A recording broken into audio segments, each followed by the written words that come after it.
Hello बच्चों, चलिए प्रश्न पढ़ते हैं। प्रश्न दिया है कथन को सही कीजिए।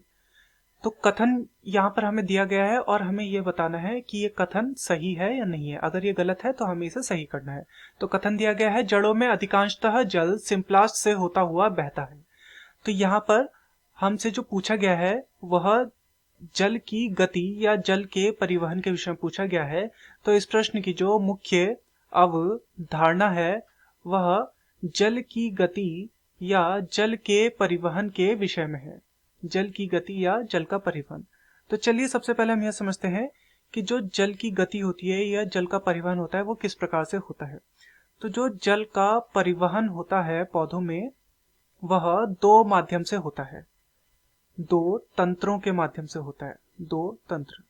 अब ये दो तंत्र कौन कौन से हैं? इनमें से एक का नाम है सिम्प्लास्ट, तथा दूसरे तंत्र का नाम है एपोप्लास्ट। तो सिम्प्लास्ट और एपोप्लास्ट नामक दो तंत्र हैं जिनके माध्यम से जल का परिवहन या जल की गति पौधों में होती है। एक एक करके इन दोनों को देखते हैं। तो पहले है सिम्प्लास्ट। तो ये जो सिम्प्लास्ट होता है ये क्या होता है? यह कोशिका झिल्ली का भीतरी भाग है। कोशिका झिल्ली का भीतरी भाग कोशिका झिल्ली का भीतरी भाग है।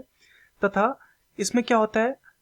पानी और कम आणविक भार वाले विलेय स्वतंत्र रूप से विसरित हो सकते हैं या फैल सकते हैं। पानी और साथ में कम आणविक भार वाले विलेय, कम आणविक भार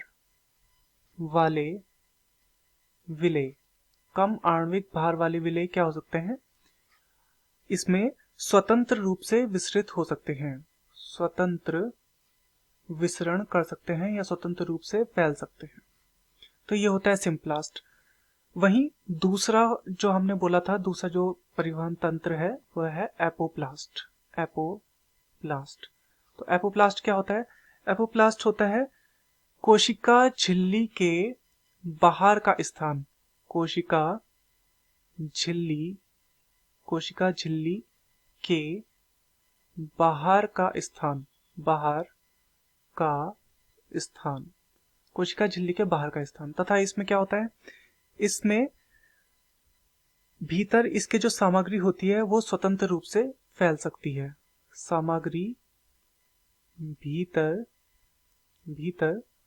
स्वतंत्र रूप से फैल सकती है या फिर विसरित हो सकती है। स्वतंत्र रूप से विसरण हो सकता है।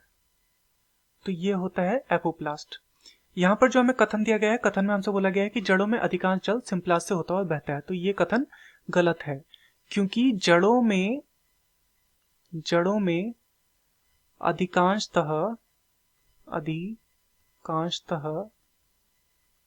अधिकांशतः जल सिम्प्लास्ट से नहीं बल्कि एपोप्लास्ट से होता हुआ बहता है। एपोप्लास्ट से होता